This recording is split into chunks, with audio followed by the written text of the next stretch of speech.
We have an exciting panel up here. We have a wide range. If the panel would like to join us up here, that'd be great. We have from construction to multifamily to lending to blockchain and the technology behind that. And we represent East Coast, Midwest, Texas, California, and the lending is in 45 states. So I'm really excited about the diversity and the breadth of the industries that we have within commercial real estate and residential real estate. So everyone like to have a seat. And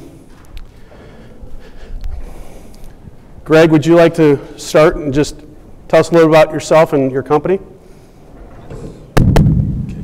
All right, everybody. Hi, how are you? Good to be here. My name is Greg Simakowski. I'm with Templeview Capital. We are a private money lending firm based in Bethesda, Maryland. I am the regional sales director for the West Coast. I'm based in Los Angeles. So we specialize in hard money, private money product. We deal with fix and flip residential programs. We do long-term rental and short-term rental programs, DSCR loans, as well as ground-up construction development and your regular bridge loans for purchases and refinances. Templeview was actually originally a company that dealt in distressed property, MCM Capital, and which developed in 2014 to develop the need to fund all of these distressed properties that they were acquiring, and the clients that were wanting to get more information. They wanted to see if they had a means of financing them, and so they opened up Templeview Capital, the partners did, and so we've grown exponentially since really during the time of COVID. We were one of the only lenders that did not close their doors, that kept lending throughout this whole period. And we went from being a $20 million a month lender to now we're upwards of $80 million a month, and we are seeing growth, every month from then on. So that's a little bit about us. Sam, how about yourself? What does your company do? Hi, my name is Sam Sells. We are a commercial real estate investment firm that syndicates a lot of our investments. We're focused in multifamily, so we buy large apartment complexes, primarily distressed assets in some sort or fashion. There's lots of definitions of distress, what that means. But to help you understand, so our vision is to change lives, build communities, and grow wealth. So we're really focused where we can create a big difference in the community as well as to the property itself. We're not afraid of heavy lifting. We're not afraid if we walk in and the place is a little bit of a mess. As my partner and brother Jesse can attest, showed up on the first day that we closed on a last comp 180 unit in Dallas, and the SWAT team was there. Is that a good sign? It's a good sign for us because we can get it at a discount. So we did buy that property $2 million under market value. We did it with an institutional partner, so one single check writer. And then we put in, so 90-10, 10% ours. But we also syndicate a lot of our deals as well. We've syndicated 9 or 10 so far, which is like crowdsourcing, but it falls under a different regulation within the Securities Exchange Commission.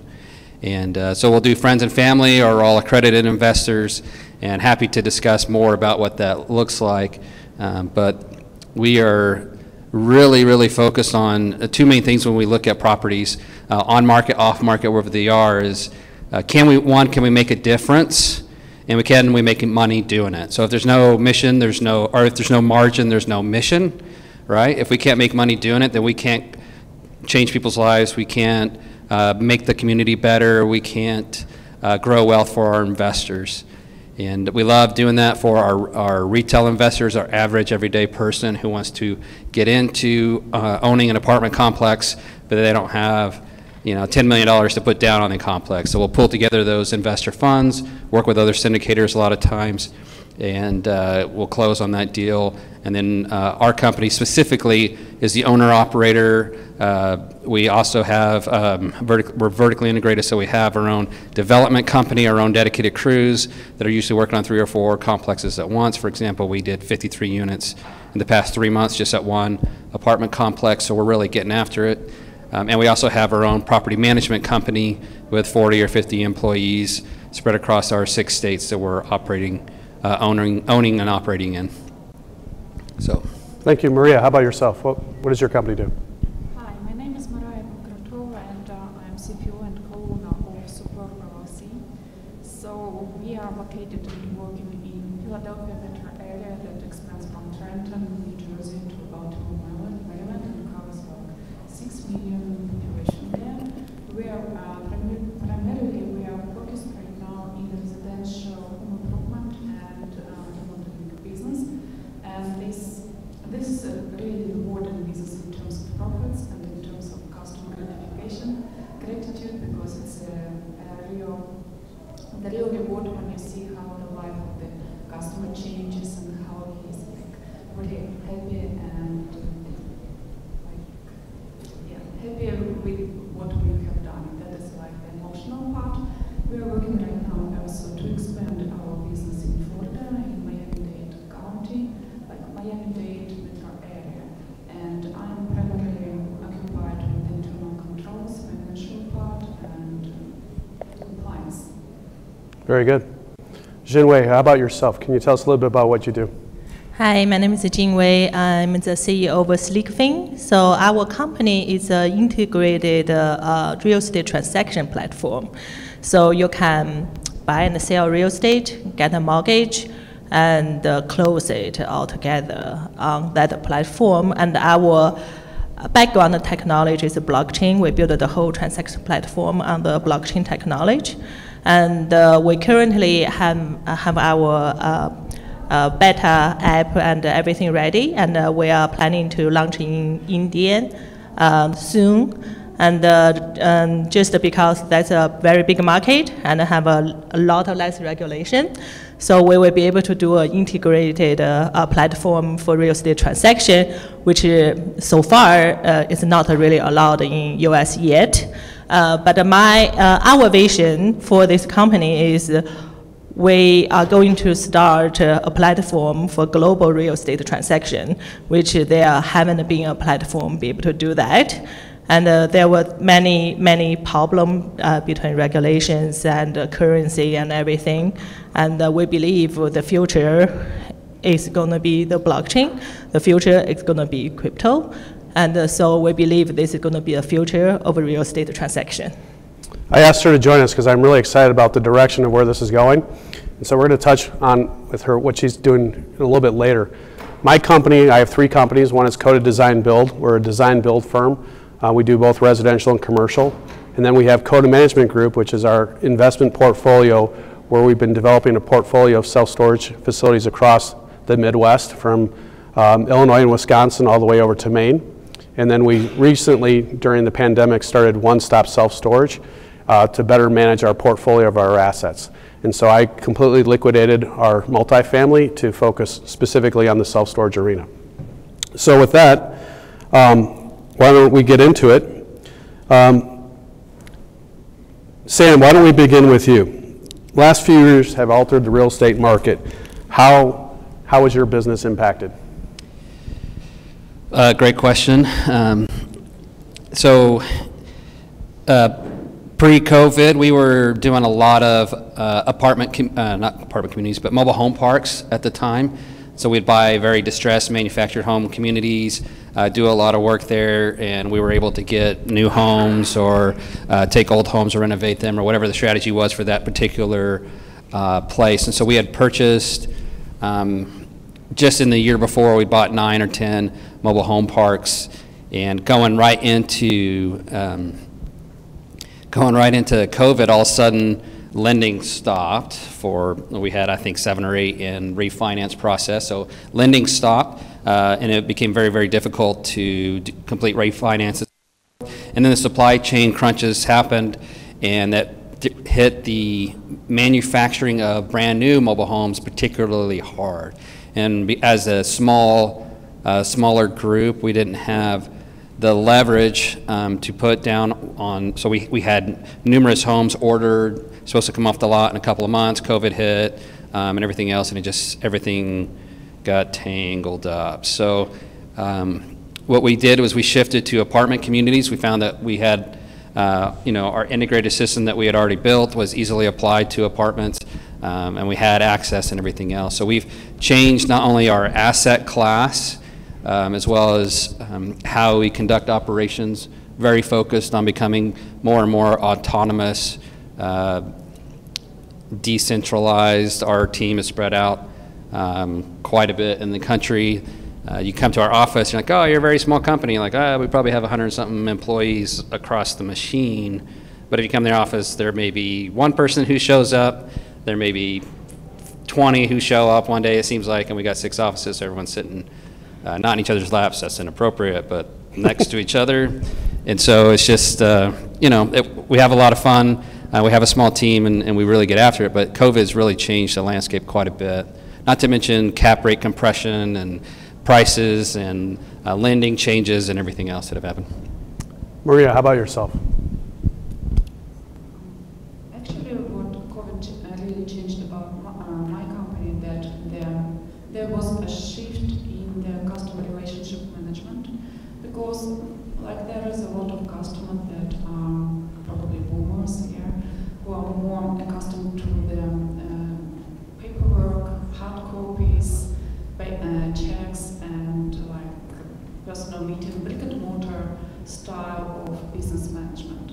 With the COVID, they had to also adapt to the new culture of digital world, all these Zoom meetings, DocuSign, and like instant payment options here. And we had to educate them sometimes about the security of transactions, for sure, about the security of their data and whatever.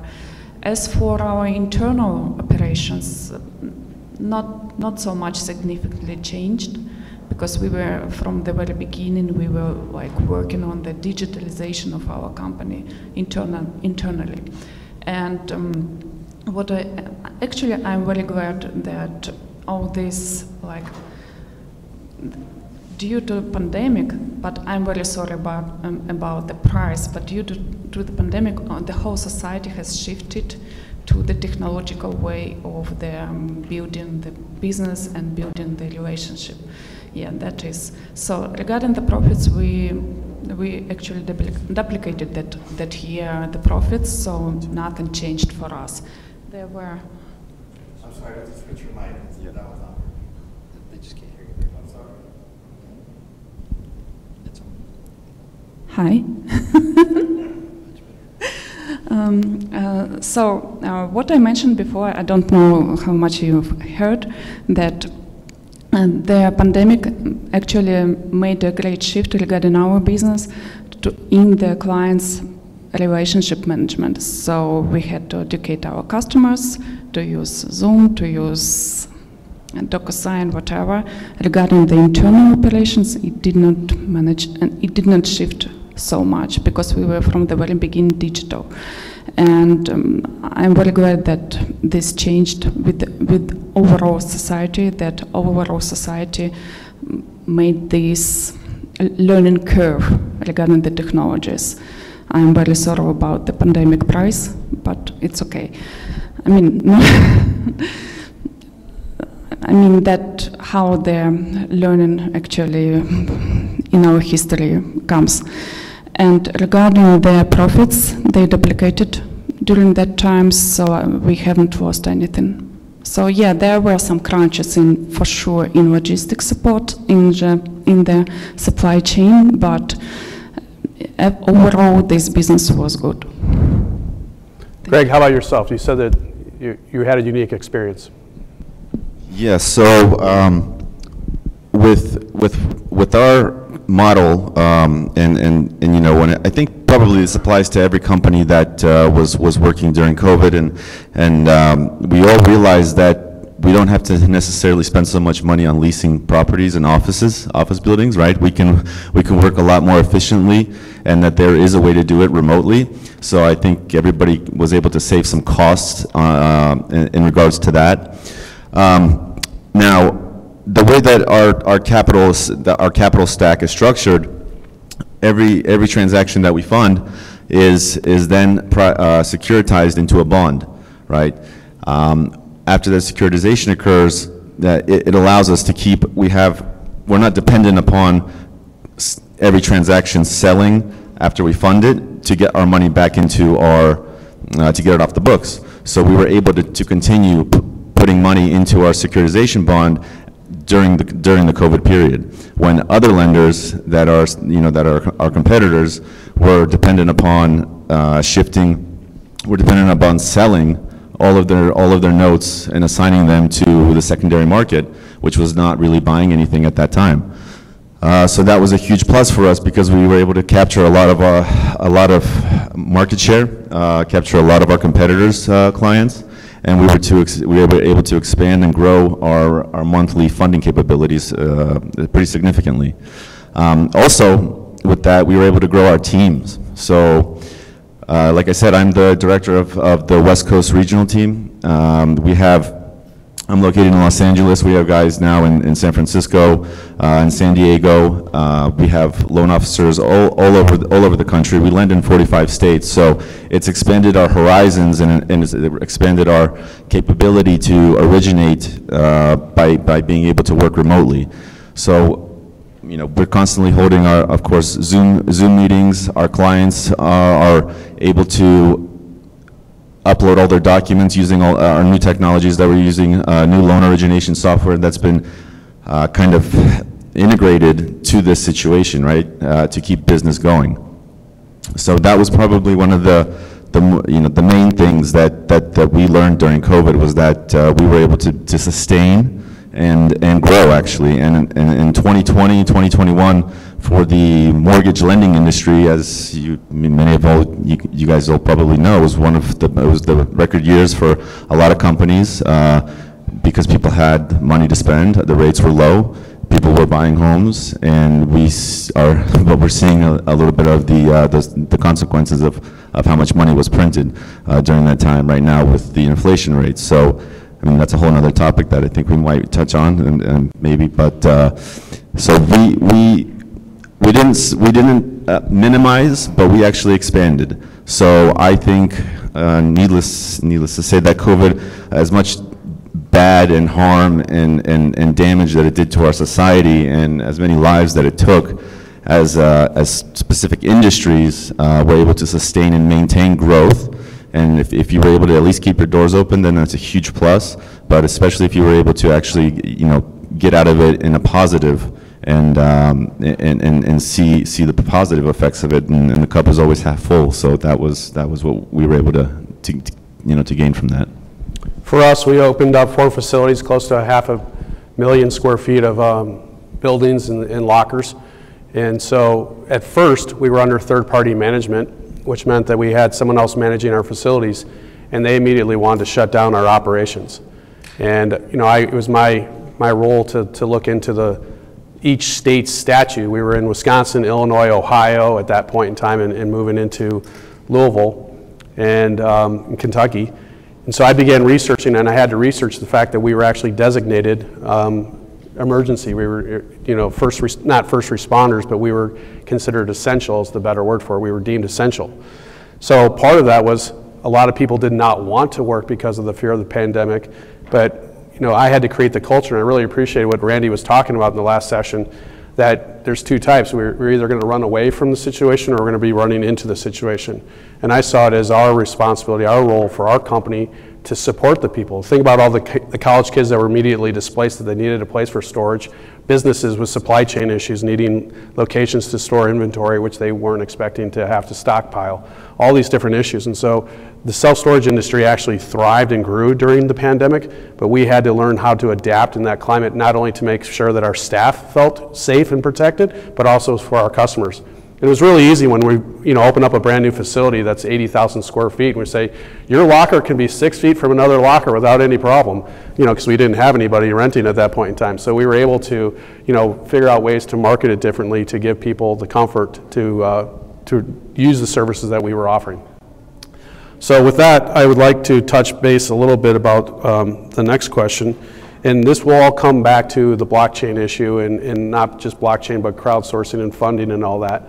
But where do you see the challenges for your companies facing as we move forward into the coming year in terms of, call it the next 12 months? Greg, why don't you start? I think that right now we're going to start seeing a lot of defaults and foreclosures. We are going to start seeing a slowdown of the number of originations and mortgages that we originate in the debt service coverage loans that we do. So for the long-term and short-term rentals, because of the rate increases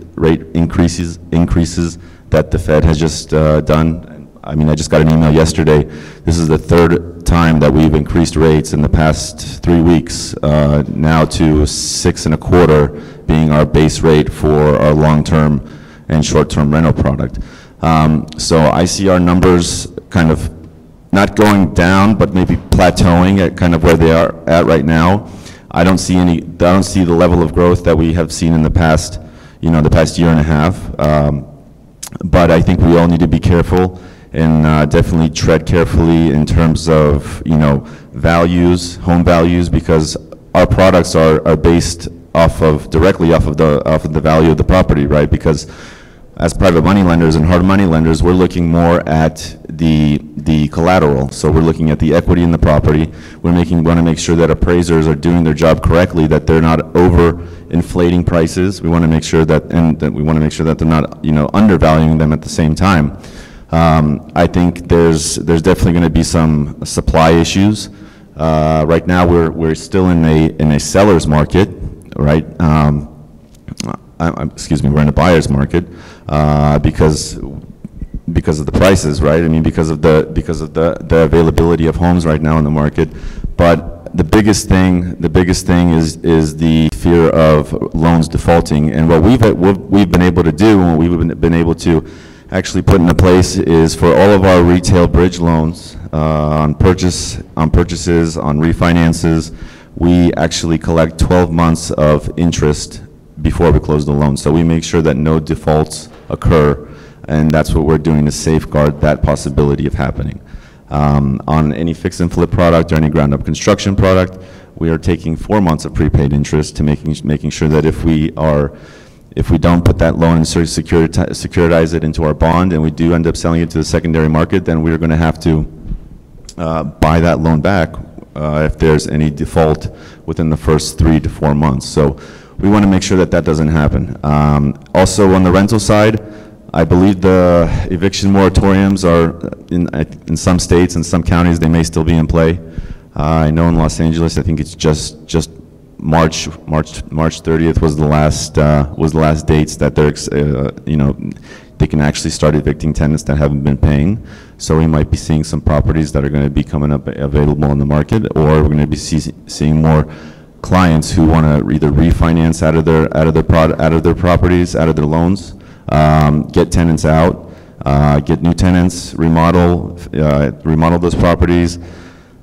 I mean, that's really the only change I see. I mean, I can't say that there's going to be some a big crash or a big recession, but I do see signs of lenders needing to be a little bit more cautious when underwriting our loans. So we're going to have to change a little bit of our underwriting policies and guidelines, and just be prepared to see, as we're seeing already, rate increases. The Fed has printed so much money in the past year and a half that it's caused huge inflation rates, and also the situation in Ukraine and Russia and the energy crisis that's happening. It's also having an effect on those prices. So we're all interconnected in that economy. So it's all a big part of one big system. So that's what we're going to have to kind of all be an understanding of that. Maria, would you like to touch base with that? Yes, absolutely. So specific to crowdfunding, we've seen some specific crowdfunding platforms fail in the sense of trying to acquire properties and not be able to raise the capital needed to get the deals done. And so we've seen a lot of brokers back off of, hey, are you a crowdfunder? You're not gonna get this contract no matter what you offer on the multifamily apartments in particular. And so syndication has really risen up as a great opportunity for people to get on LinkedIn, social media, and raise money. We've seen people do it very, very wrong and very concerned about their future. Hope the jail cell is nice, or you're going to get penalized. You probably want to start working with somebody who knows what they're doing. And so as as competition continues to heat up and money floods and floods and floods into the real estate market, we're seeing a lot of these syndicators who work, by gathering up small investor funds, piling them together and buying these properties. We're seeing them team up with larger operators who have the balance sheet to buy these properties and to get them under contract. We see a ton of major corporations buying up assets, large multifamily assets, and when we go through the underwriting and we look at the rate changes, as Greg just mentioned, it's getting really, really hard to pencil out a property. In fact, a lot of these, we're seeing them trade at prices, and you're just thinking the Blackstone, BlackRocks, the other huge institutions who are buying these assets up, they're okay with a very, very small margin because their hold period is very long. And so that hold period will erase the small margins, or they are self-lending. So they're lending at their base rate, and so they're cutting 2 points out of that needed margin that we have because we're getting bank rate loans so that they are the bank. And so they're finding ways to still keep it profitable at a price that other people can't compete with. So as that continues to happen, I think you're going to see, like we're seeing with single family homes, more and more the ownership structures are going to go away from, and they are, from, hey, I've saved up $1 million, I'm going to go buy an apartment complex for my family and I, and we're going to own this. This is going to be a retirement forever. Those folks can't do it anymore. Or they can only buy a very small multifamily property. And so as we continue to get into this cap rate compression, these prices that are just skyrocketing, you're going to see more and more, I think, crowdfunders in the sense, or syndicators who are working together in groups to take down these deals, and the rate of return is continually marching downward. So when we started years ago, we had said, we won't buy any property that's not at least a 9 cap. I'll never look at anything below an 8, right? Unless it's really distressed, and then the cap rate doesn't matter because you're coming in and doubling the value in a year or 2 years. Now we buy stuff at 5 caps and 4 caps because we're looking at the value creation that we know we can execute on, but we're looking at every single way along that value stream of how do we reduce costs here, how do we reduce costs here, how do we reduce costs here, how do we reduce costs here, and maybe it's only $10 per unit per month. That's fantastic. On 300 units, 500 units, that's great, right? On a 50 unit, you do that and you're like, great, I saved $300 this year off of that, and that's not that's not going to pay for anything. So as this stuff goes up, you're going to see more and more institutionalized investors getting involved. That's why we took on an institutional partner on our last deal, and the margins were tighter, but the projected return over 10 years is fantastic. It's just you have to get where the equity is very inexpensive. And so as a regular investor, you can go invest in a REIT, and get your 6, 8, 10% max you can do, or you can go work with a syndication, and you're going to see, right now 10, 15, 18%, 20% projected IRRs. As the markets continue, those numbers are going to keep coming down.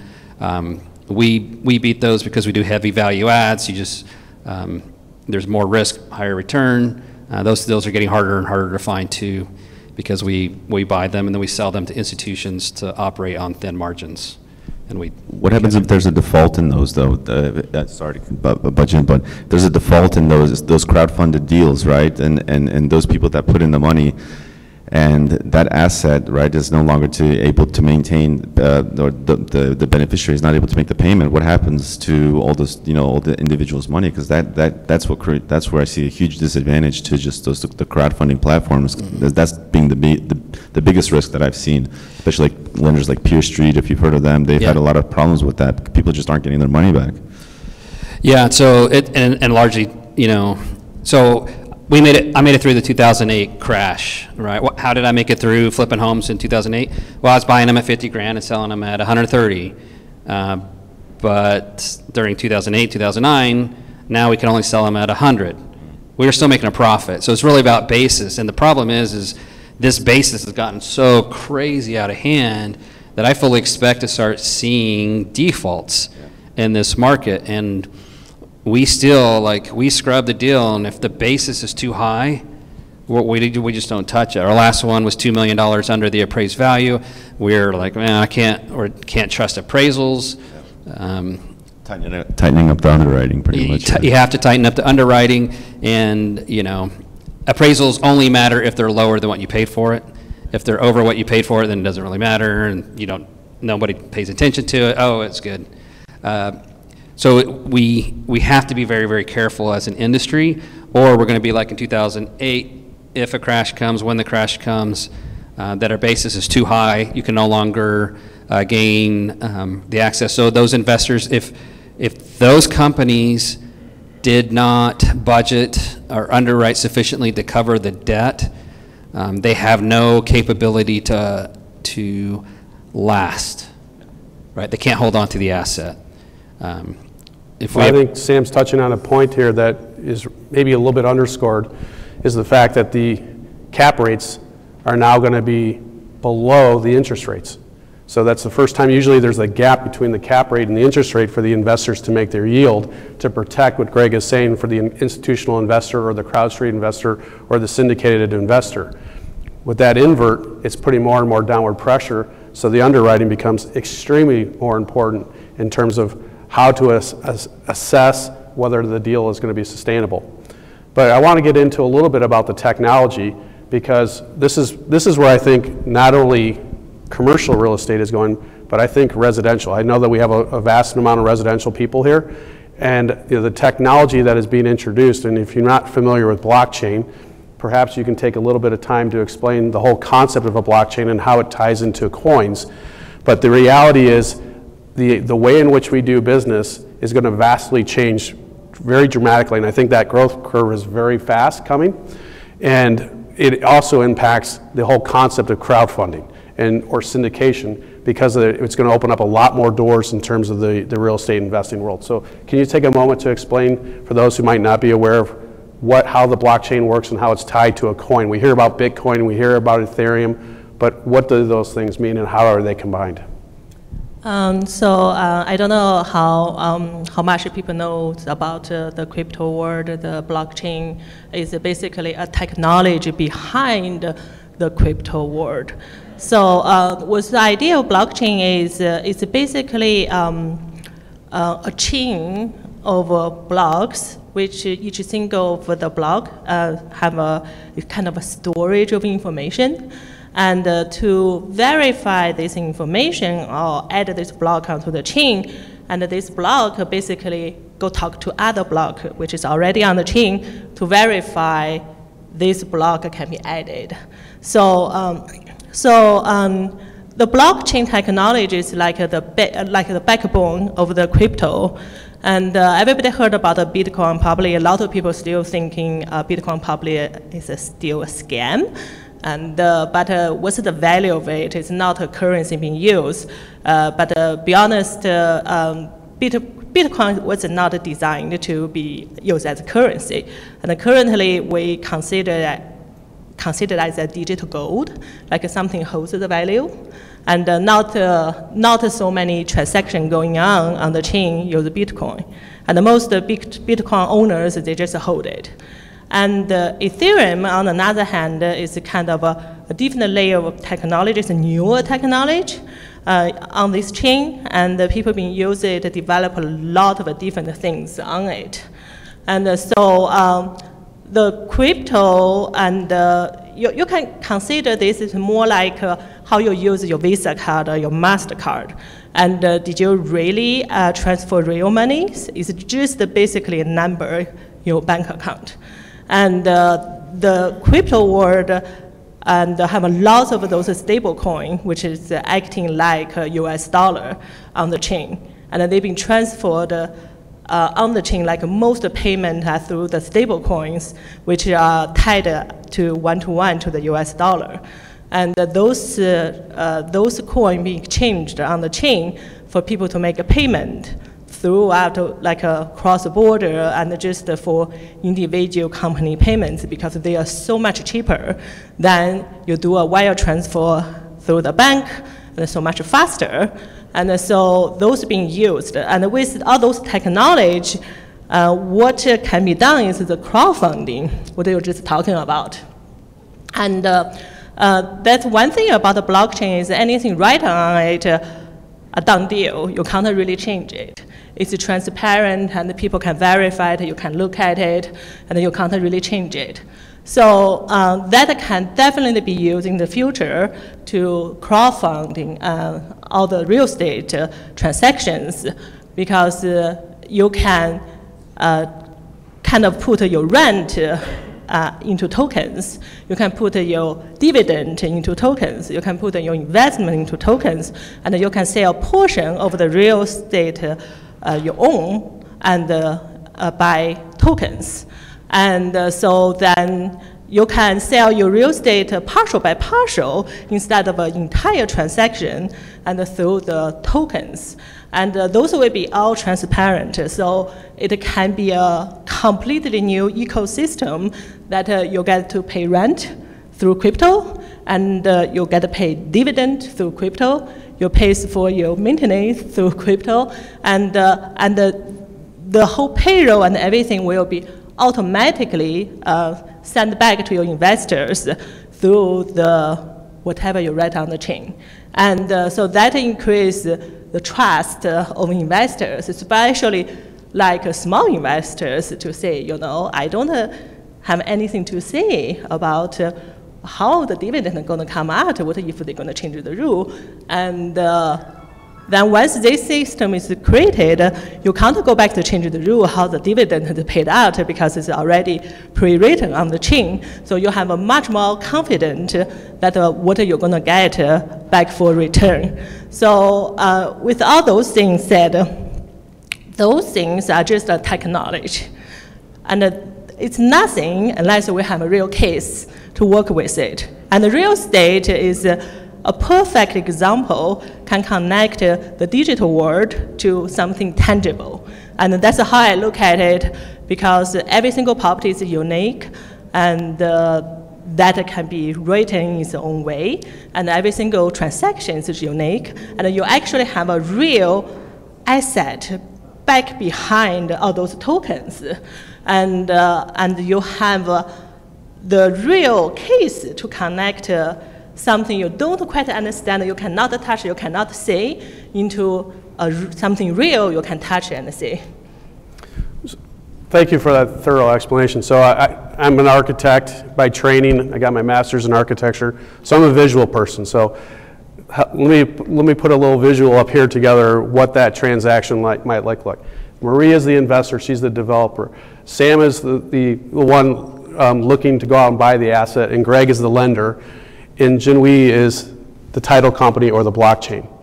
So Maria has the money to invest, Sam has the property, Greg is the lender, but none of this transaction is going to happen until everything is verified, and it's all going to happen in Jinhui's blockchain. So it's going to be outside the title company, it's going to be outside any other form, but none of that transaction can occur until every item has been checked off, and then that's a locked contract.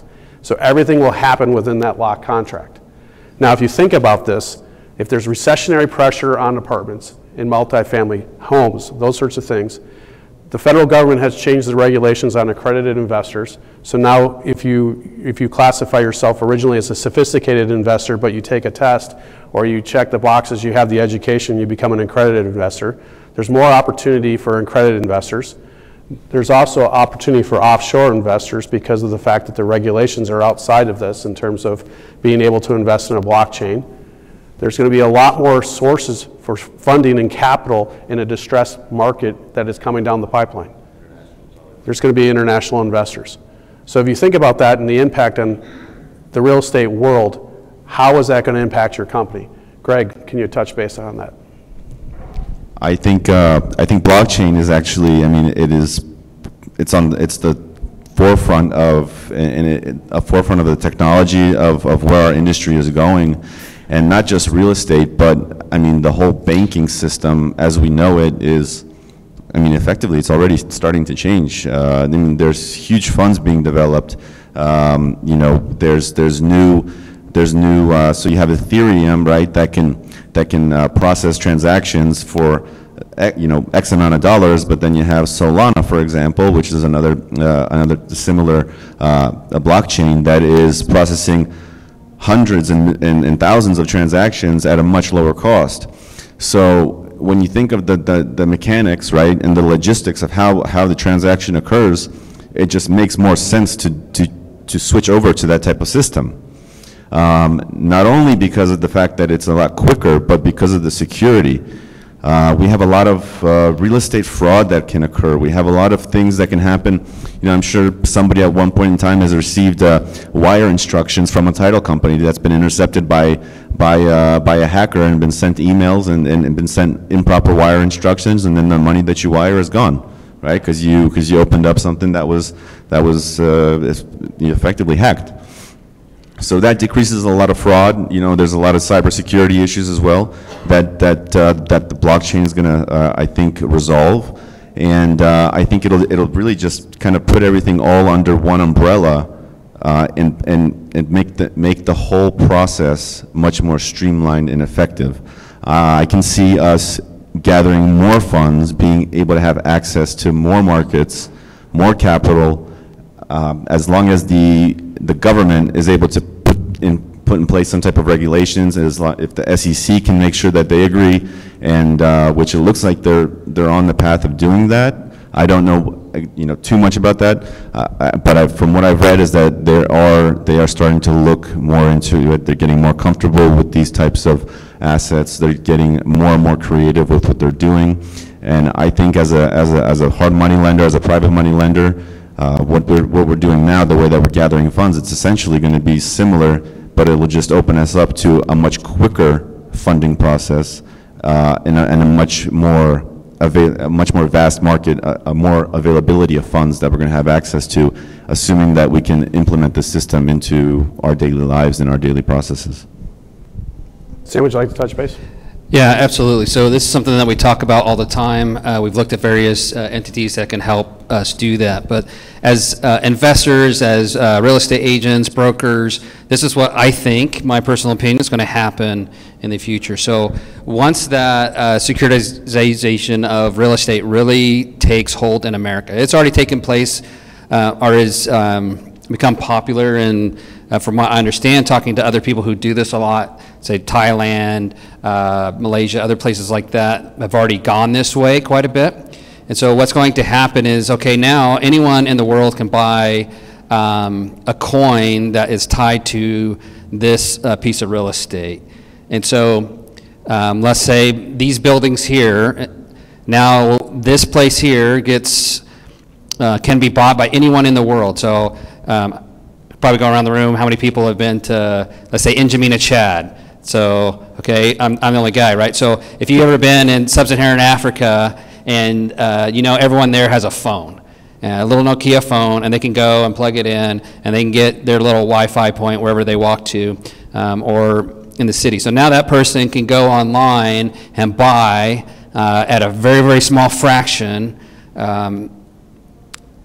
interest in real estate in the U.S. because everyone loves America, okay? No matter what you say, see on YouTube or in the news, you go anywhere around the world and people are interested in America, they want to invest in America. And so think about the pressure that's going to put on prices, cap rates, and other things, because now people, crowdfunders, syndicators, whoever, can put together these deals, get them into a blockchain. Those blocks are those, that securitized token offering can go out and people can buy it from anywhere around the world. Think about the pressures, right? So we're already seeing large corporations buy up massive amounts. Think about what's going to happen from there. Cosmos just got hit their Juno account for a blockchain deal where somebody sent over 400 to their contracts. So they had to shut down the whole system. It's been 24 hours now. So I think we have to also realize that the banking system isn't going to go away. And even though it's not perfect in how we're doing our system now, we have to embrace. I play in the crypto world as well.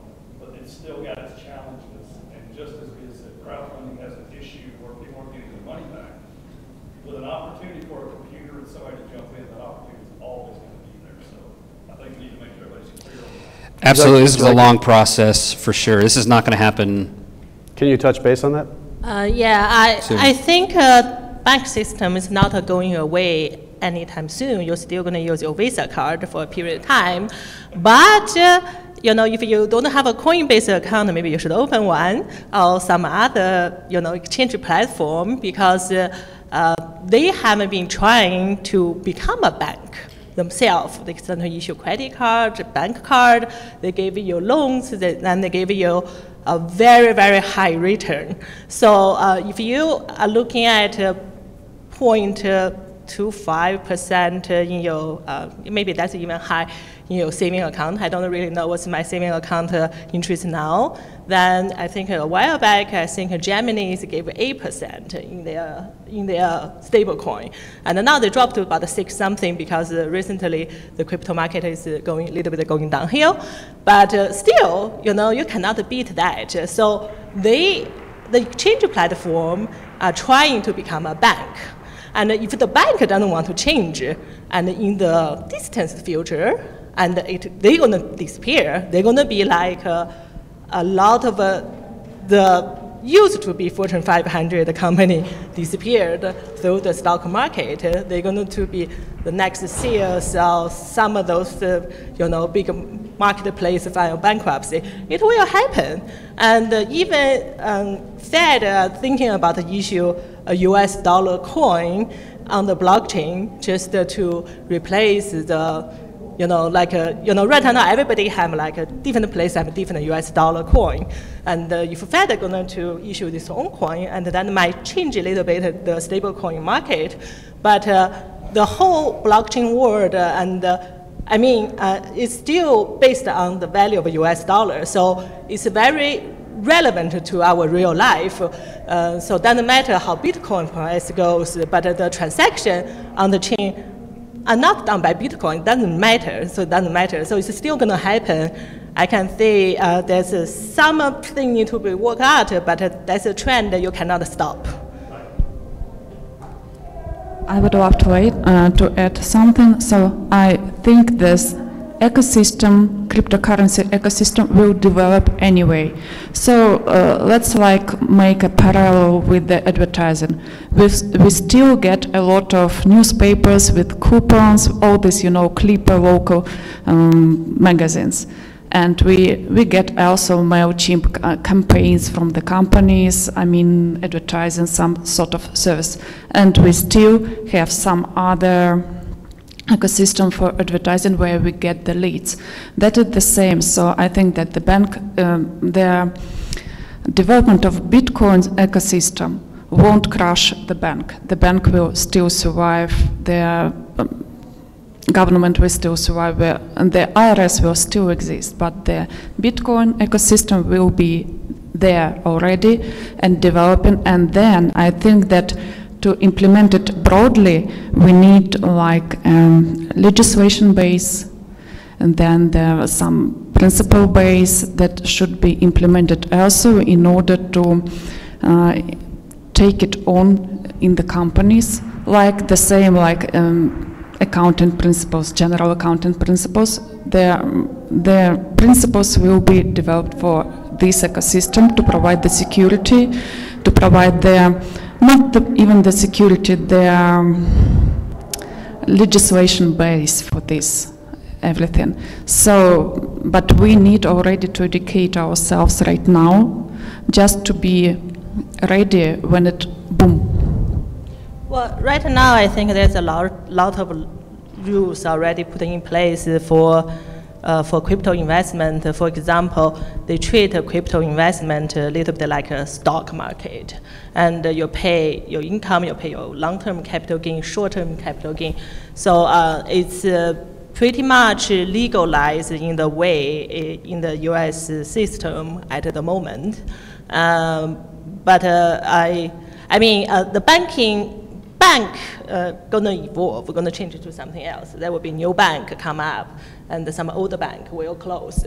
So we still need a system somehow acting as bank, and but the future is probably gonna be more like the crypto exchange might replace the the couple big banks now in the volume, like Bank of America and Chase. Like Chase is not very into change their standard. Like I have a crypto company which does build a facility for crypto mining. The Chase just closed my bank account because I'm crypto related. They don't do it. I'm like, fine. Okay, I'm gonna open a different bank account from somebody else. You know, have $1 million transaction there, and they's like, I gotta do business with you because you're a crypto company. And I mean, they will be out of they will be out of market if they don't embrace this. That's just my opinion. Yeah, I don't think it's going to replace the banking system. I think it's going to be an additional capital source within the capital stack. And ultimately, I mean, what we're doing is we're looking at how to combine all these technologies so that we can fund the transactions faster, so the speed of implementation. So the bank loan will be part of the blockchain, the equity investment will be part of the blockchain, and all those things have to come together. You had a question? No, sorry, we're down to 1 minute. Okay, you can ask your question really quickly.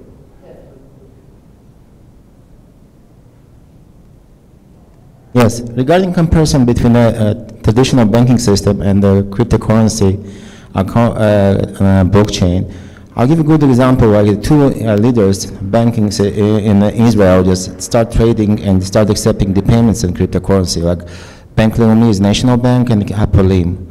So I believe that what's going to happen with the commercial banks, they're going to be converted to the blockchain and accept the payments and transactions as well. That's how I see the just prosperity of transition between commercial bank with fiat to the cryptocurrency. And they're going to use the blockchain technology in the future. What do you think about this?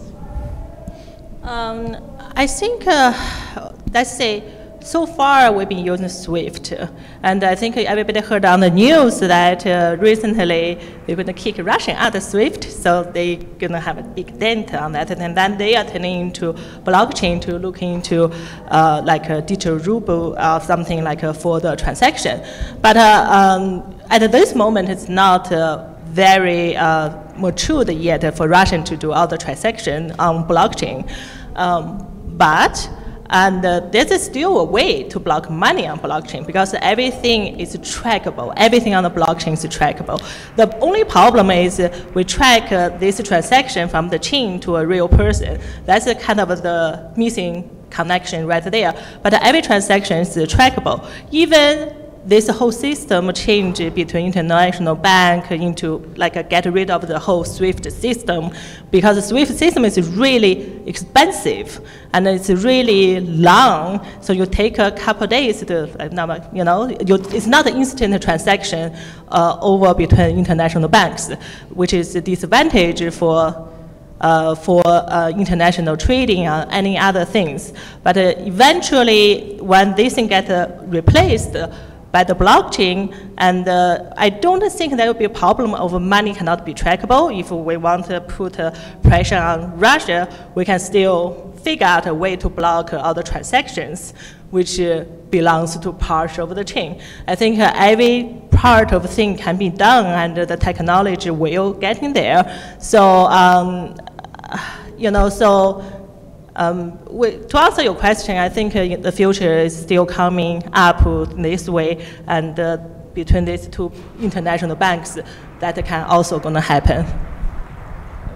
Thank you for your time. Thank you for your questions. Thank you, everybody. Thank you for the panel.